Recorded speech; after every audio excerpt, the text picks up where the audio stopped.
One India house at நேயர்களுக்கு வணக்கம். CSK ஃபேன்ஸ்க்கு ஒரு ஹேப்பியான டே. அவங்களோட ஒரு ரிவெஞ்ச குடுத்தாச்சு அப்டின்னே சொல்லணும். ரொம்ப நாளா பஞ்சாப் கிட்ட நெறைய தோல்விகள சந்திச்சுட்டு இருந்தாங்க. ஸோ அந்த வெற்றி, அது மட்டும் இல்லாம ரொம்ப குரூஷியலான 2 பாயிண்ட்ஸ் வந்து சிஎஸ்கேக்கு வந்து சேர்ந்திருக்கு. ஸோ இந்த மேட்ச பத்தியும், சிஎஸ்கேவோட அடுத்தடுத்த மேட்சஸ்லாம் எப்டி இருக்கும்? இதெல்லாம் பத்தி பேசுறதுக்காக கிரிக்கெட் அனலிஸ்ட் ரமேஷ் நம்மளோட இணைஞ்சிருக்காரு. வணக்கம் சார். வணக்கம் சந்தோஷ். எப்டி சார் இருந்துச்சு இன்னைக்கு மேட்ச்? திருப்பி கொடுத்துட்டோம்ல. ஓகே. நடுவுல எந்த கேப்பும் கிடையாது. முதல்ல வாங்கினதை திருப்பி கொடுத்துடணும்ல. சூட்டோட சூடா கொடுக்கணும். கொடுத்துட்டாங்க, அவ்வளவுதான். ஓகே. நல்லா இருந்தது, நல்ல மேட்ச். மறுபடியும் நம்ம இந்த இந்த பாயிண்ட் திருப்பி நம்ம ஹைலைட் பண்ண வேண்டியது என்னன்னா, ஸ்போர்ட்டிவ் விக்கெட்டா இருந்ததுன்னு வச்சுக்கோங்க. இந்த கேம் நல்லா போகுது. நல்லா இருக்கு. உங்களோட பேட்ஸ்மேன்ஷிப் இருக்கு உங்ககிட்ட, எங்கிட்ட போலிங் திறமை இருக்கு அப்படின்னா உங்களால முடிஞ்சா அடிச்சுக்கோங்க. அந்த மாதிரி ஒரு விக்கெட் இருந்ததுன்னு வச்சுக்கோங்களேன், மேட்ச் நல்லா இருக்குங்கிறதுக்கு இது ஒரு எக்ஸாம்பிள். நீங்க சும்மா கமிச்சா நம்ம ஏற்கனவே 10 தடவை சொல்லியிருக்கேன். அது 250 260 ரன்ல அடிச்சு அதை பாக்குறது வந்து அதுல இருக்கிற இன்ட்ரெஸ்டோட இந்த மாதிரி மேட்ச்ல இருக்கிற இன்ட்ரெஸ்ட் பாருங்க. விக்கெட் டேக்கிங் மேட்சா இருந்தா அதுல இருக்கிற இன்ட்ரெஸ்டே தனிதான். நல்லா இருந்தது மேட்ச். நல்லா வந்து ரொம்ப ஒரு லோ ஸ்கோரை டிஃபெண்ட் பண்ண மாதிரி இருந்துச்சு. அது நல்லா இருந்துச்சு பாக்குறதுக்கு. ரொம்ப இன்ட்ரெஸ்டிங்கா இருக்கும். அந்த மாதிரி லோ ஸ்கோரை வந்து டிஃபெண்ட் பண்றதுங்கிறது, அதுவும் இந்த மாதிரி ஒரு சின்ன கிரவுண்ட்ல டிஃபெண்ட் பண்றதுங்கிறது வந்து ரொம்ப சேலஞ்சிங்கா இருந்தது. பாக்குறதுக்கு நல்லா இருந்தது, இன்ட்ரெஸ்டிங்கா இருந்தது. போலர்ஸ் வந்து ரோஸ் டு த அகேஷன், அழகா இந்த மாதிரியான ஒரு பிச்சில் நம்ம எப்படி போடணும் அப்படிங்கிற மாதிரி போட்டாங்க. ரெண்டு சைடுமே சொல்றேன், ரெண்டு சைடுமே நல்லா போட்டாங்க. Game was very good. நல்லா இன்ட்ரெஸ்டிங்கா இருந்தது கேம். கொஞ்சம் அந்த ஸ்கோர் பார்க்கும்போது at the end of the match வந்து கொஞ்சம் ஒன் சைடடா தெரிஞ்சா கூட கேம் வாஸ் இன்ட்ரெஸ்டிங். பிரபசிம்ரன் ஆடும் போதும் சரி, சஷாங்க் ஆடும் போதும் சரி, கொஞ்சம் கொஞ்சம் ஒரு பயம் இருக்கதான் செஞ்சது. அந்த இடத்துலதான் இந்த சாட்னரோட ஜடேஜாவோட எக்ஸ்பீரியன்ஸ் வந்து அதை ஓவர் கம் பண்ணாங்க. கண்டிப்பா. ஸோ சிஎஸ்கேவோட நெகட்டிவ்ஸ் இந்த மேட்சஸ்ல இருக்கு. அதுக்கு முன்னாடி பாசிட்டிவா பேசலாம் அப்படின்றதுதான். முக்கியமான விஷயம் வந்து சாண்ட்னரோட திருப்பியும் வருகை. ரொம்ப நாளா அவரை வச்சுட்டே இருந்தாங்க. நிறைய பேர் கேட்டுட்டு இருந்தாங்க. இன்னைக்கு ஒரு ஃபோர்ஸபிள் சேஞ்ச் தான் சொல்லணும். ஏன்னா 14 திருப்பியும் ஒரு இன்ஜுரினால உள்ள வர்றாரு. அவரோட பவுலிங் எப்படி இருந்துச்சு சார்? அவர் எவ்வளவு குரூஷியலா இருந்தார் இந்த வெற்றிக்கு? சாண்ட்னரோட பவுலிங்கை பத்தி எல்லாம் பேசுறதுக்குலாம் ஒண்ணுமே கிடையாது. சாண்ட்னர் 11ல இல்லாததை பத்தி தான் பேசணுமே தவிர அவர் இருக்கிறத பத்தி பேசி பிரயோஜனமே கிடையாது. அவர் ஏன் இவ்வளவு நாள் இல்லைங்கிறது தான் இருக்கணும். ஆனா ஒண்ணு, அந்த டீம் பேலன்ஸை பொறுத்த வரைக்கும் பாத்தீங்கன்னா, அது அவர் அன்பார்ச்சுனேட்லி அந்த மாதிரியான ஒரு செக்மெண்ட்ல மாட்டி இருக்காரு. உள்ள வர முடியாத மாதிரியான ஒரு பேலன்ஸ் பார்க்கும்போது அந்த மாதிரி இருக்கிறதுனால அவருக்கு சான்ஸ் கொடுக்க முடியாம போச்சு. But having set that, Santner மாதிரி ஒரு பவுலர் வந்து உள்ள உட்கார்றதுல அர்த்தமே கிடையாது. ஏன்னா நம்ம பாக்குறோம் பாருங்க, ஃபர்ஸ்ட் நியூ பால் அவர்கிட்ட கொடுக்குறாங்க. நியூ பால் வந்து அவர் எப்படி ஸ்ட்ரெயிட்டாவே 16வது மேட்ச் வராரு. ஒரு மேட்ச் ஆடல நடுவுல. ஒரு மேட்சும் ஆடல, ஒரு மேட்சும் ஆடாம 11th மேட்ச் வராரு. ஃபர்ஸ்ட் பால் டங்குன்னு ஸ்பாட்ல இருக்கிறாரு. அதுதான் அந்த அனுபவங்கிறது. பிரமாதமா போட்டாரு, பியூட்டிஃபுல்லா போட்டாரு.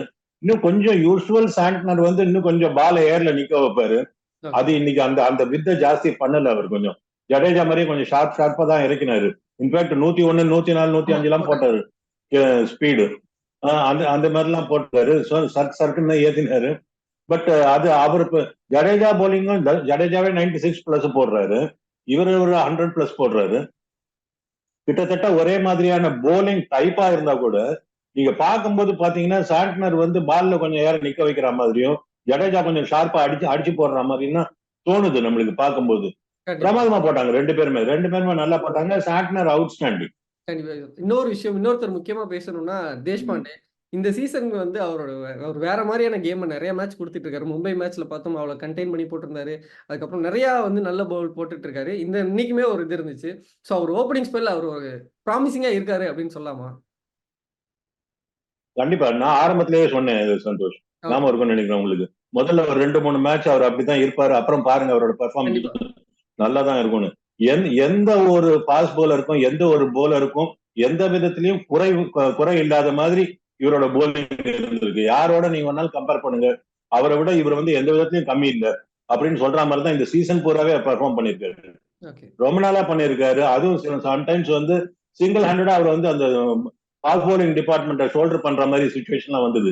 தீபக் சாகர் வந்து ரொம்ப வேவார்டா இருந்தபோது, இல்ல பத்திரானா கொஞ்சம் அப்படியே முன்ன பின்ன இருந்தபோது, இவருக்கு வந்து தனிப்பட்ட முறையில் அவரோட ஷோல்டர்ல தாங்குற மாதிரி ஒரு சுச்சுவேஷன் வரும்போது இல்லைன்னா சின்ன பையன் நல்லா ரோஸ் டு த அக்கேஷன். நல்ல அந்த பிக் மேட்சஸ் எல்லாம் கூட ரொம்ப நல்லா பர்ஃபார்ம் பண்ணாரு. அவரு நல்லா பியூட்டிஃபுல்லா க்ரூம் ஆயிட்டு வர்றாரு. அவரோட பேட்டிங் நம்ம இந்த சீசன் பார்க்கவே இல்லை. அவர் பேட்டிங்ல கூட இப்ப நல்லா பரிமளிக்கிறதா நம்ம பார்த்திருக்கோம். இதுல ரஞ்சில எல்லாம் பார்க்கலாம். நல்ல நல்ல போலர், நல்ல நல்ல அசெட் தான் சிஎஸ்கேக்கு அவர்.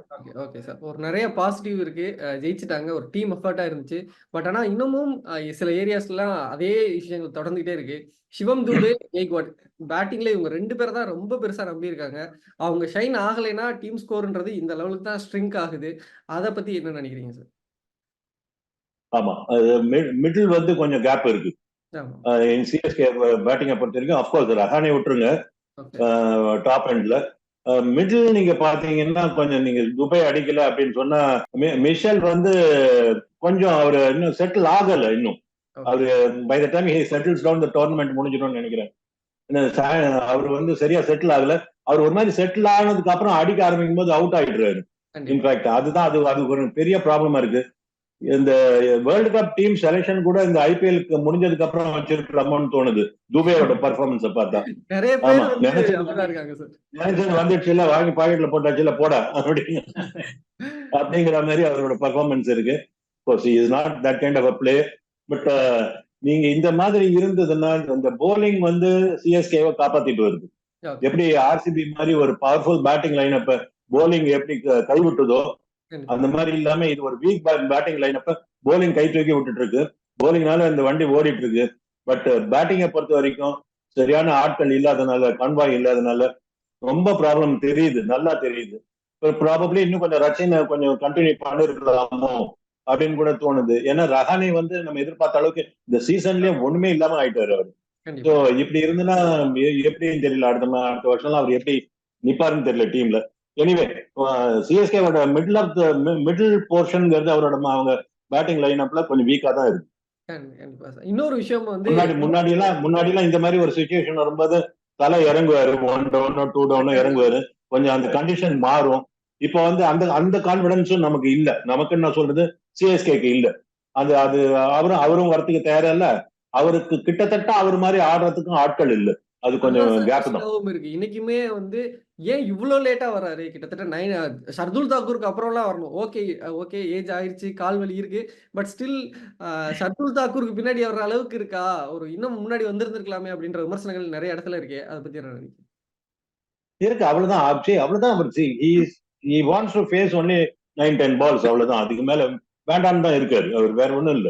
அது ஒண்ணும் பேசி பிரயோஜனம் இல்லை. அவ்வளவுதான். அவர் தன்னை பேட்டிங்ல அவளை எக்ஸ்போஸ் பண்ணா போதும் அப்படிங்கிற சுச்சுவேஷன்ல தான் இருக்காரு. கீப்பிங் நல்லா பண்றாரு, பிரமாதமா பண்றாரு. எந்த குறையும் சொல்ல முடியாது. மொபிலிட்டி எக்ஸலண்டா இருக்கு.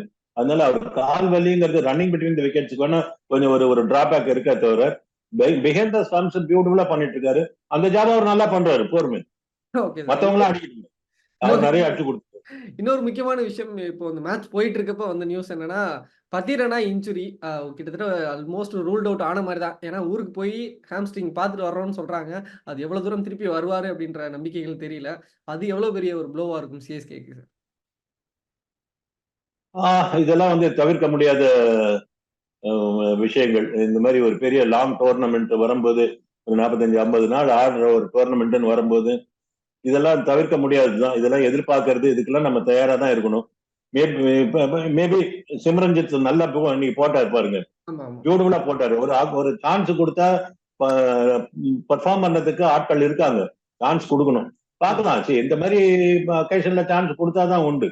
நீங்க இல்லைன்னா எப்பதான் கொடுக்க போறீங்க? எல்லா மேட்சும் பத்திரானவே ஆடி அவரே தான் ஆடிட்டு இருக்கணும் அப்படின்னா 25 பேர் எடுக்க வேண்டிய அவசியமே இந்திய டீம்ல. இந்த மாதிரி எல்லாம் வரட்டும். இந்த மாதிரி சில பேருக்கு அடிபடுறது, சில பேர் ஊருக்கு போறது, இந்த முஸ்தாபிஸுக்கு போன மாதிரி போறது, அந்த மாதிரிலாம் இருக்கிறது வந்து சில பேருக்கு நல்லதுதான். கொஞ்சம் எக்ஸ்போசர் கிடைக்கும், அடுத்தவங்களுக்கு ஒரு சான்சஸ் கிடைக்கும். அப்கோர்ஸ் என்ன ஒரே ஒரு ப்ராப்ளம் என்னன்னா, இந்த டிப் எண்ட் ஆஃப் த டோர்னமெண்ட் வந்து அவர் அந்த மாதிரி ஆயிட்டாருங்கிறது தான்.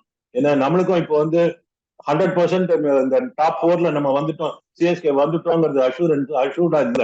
அப்படி இருக்கிற கண்டிஷன்ல பத்திரானா மாதிரி ஒரு பவர்ஃபுல் பவுலர் இல்லாதது ஒரு மைனஸ் பாயிண்ட் தான். பட் மைனஸ் பாயிண்ட்னு ஒரு பக்கம் பார்க்கும்போது ஒரு புது பவுலருக்கு இட்ஸ் சேலஞ்ச் ஆல்சோ. அவருக்கு வந்து அவரோட மெட்டில ப்ரூவ் பண்றதுக்கு எக்ஸலண்ட் ஆப்பர்ச்சுனிட்டி. அப்படி எடுத்துக்கலாமே அது. Okay, okay sir. சிஎஸ்கே ஒரு நல்ல வெற்றி. தேவையான ஒரு 2 பாயிண்ட் எடுத்திருக்காங்க. இன்னும் ஒரு 3 மேட்சஸ் இருக்கு. ஸோ அதெல்லாம் எப்படி பெர்ஃபார்ம் பண்ண போறாங்க அப்படின்றத பொறுத்து தான் அந்த பிளே ஆஃபோட ஸ்பாட் இருக்கும். பார்க்கலாம் sir. Thank you sir. Thank you so much sir. Thank you Santosh. Thank you.